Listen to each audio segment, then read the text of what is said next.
जय माता की दोस्तों, मैं हूँ संयोगिता। मैं आज आपको बताऊंगी संकट तिल चौथ कब है। 29 या 30 को चंद्र उदय का शुभ मुहूर्त, पूजा विधि, साथ में व्रत कथा। तो वीडियो शुरू करते हैं। सुख समृद्धि चैनल पर आपका स्वागत है। पंचांग के अनुसार माघ माह के कृष्ण पक्ष की चतुर्थी तिथि को संकट चौथ व्रत किया जाता है। इसे संकष्टी चतुर्थी, लंबोदर संकष्टी चतुर्थी, तिलकुटा चौथ, तिल चौथ, माघ चौथ आदि के नाम से जाना जाता है। वैसे तो प्रत्येक मास में 2 चतुर्थी आती है, एक शुक्ल पक्ष की और दूसरी कृष्ण पक्ष की, लेकिन साल की इन सभी चौथ में माघ चौथ की चतुर्थी विशेष मानी गई है। इस दिन भगवान श्री गणेश के साथ साथ भगवान शिव, माता पार्वती, कार्तिकेय और चंद्रदेव की पूजा का विधान है। आइए अब जान लेते हैं साल 2024 में संकट चौथ व्रत की सही तिथि, शुभ मुहूर्त, पूजन का समय, विधि, व्रत कथा। आइए अब हम जान लेते हैं संकट चौथ के शुभ मुहूर्त के बारे में। साल 2024 में संकट चौथ या तिल चौथ का व्रत 29 जनवरी सोमवार को रखा जाएगा। चतुर्थी तिथि शुरू होगी 29 जनवरी प्रातः काल 6:10 पर। चतुर्थी तिथि समाप्त होगी 30 जनवरी प्रातः काल 8:54 पर। संकट चौथ चंद्रोदय का समय होगा 29 जनवरी रात्रि 9:10 पर। आइए अब हम जान लेते हैं संकट तिल चौथ पूजन विधि। संकट चौथ का व्रत संतान की दीर्घ आयु व सुखी जीवन के लिए रखा जाता है। इस व्रत को निर्जल किया जाता है। संकट चौथ के दिन ब्रह्म मुहूर्त में स्नान के बाद व्रत का संकल्प लेकर पूरे दिन निराहार रहकर संपूर्ण शिव परिवार का पूजन करें। सबसे पहले एक चौक पर मिट्टी से बनी गणेश जी की प्रतिमा स्थापित करें। प्रतिमा का श्रृंगार करें। प्रतिमा को रोली, अक्षत, दुर्वा, घास, लड्डू, पान, सुपारी, धूप, दीप अर्पित करें। पूजा में ओम गंग गणपति नमः मंत्र का जाप करते हुए नैवेद्य के रूप में तिल तथा गुड़ के बनाए हुए लड्डू भोग के रूप में अर्पित करें। अंत में व्रत कथा पढ़कर आरती करें। रात्रि में चंद्रमा को अर्घ देकर व्रत को संपन्न करें।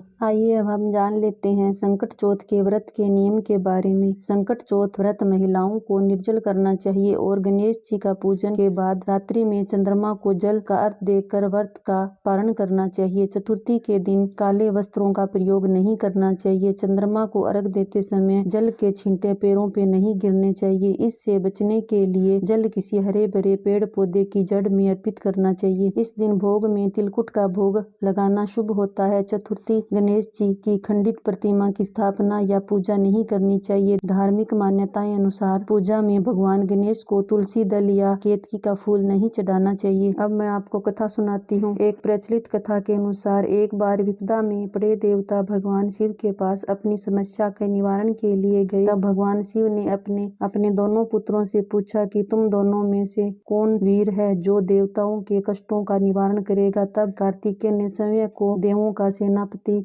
प्रमाणित करते हुए देव रक्षा का अधिकार सिद्ध किया। भगवान शिव ने गणेश जी की इच्छा पूछी तो उन्होंने कहा कि मैं बिना सेनापति बने ही इनके संकट दूर कर सकता हूँ। इस पर महादेव ने दोनों को पृथ्वी की परिक्रमा करने के लिए कहा कि जो पहले परिक्रमा पूरी करेगा वही वीर घोषित किया जाएगा। यह सुनकर कार्तिकेय पृथ्वी की परिक्रमा के लिए निकल गए, लेकिन गणेश जी ने अपने माता पिता के साथ परिक्रमा करते हुए कहा कि इनमें से ही समस्त तीर्थ निहित है। गणेश जी की बात से सभी नतमस्तक हो गए और महादेव ने उनकी प्रशंसा करते हुए उन्हें आशीर्वाद दिया कि प्रत्येक कार्य से पहले तुम्हारी पूजा होगी। इसके बाद में पिता की आज्ञा से गणेश जी ने सभी देवताओं के सभी के संकटों को दूर किया। मेरी छोटी सी वीडियो पसंद आई होगी तो आप मेरे चैनल को सब्सक्राइब करें, जिससे हर नई वीडियो की नोटिफिकेशन आपके पास सबसे पहले पहुँच सके। Thank you.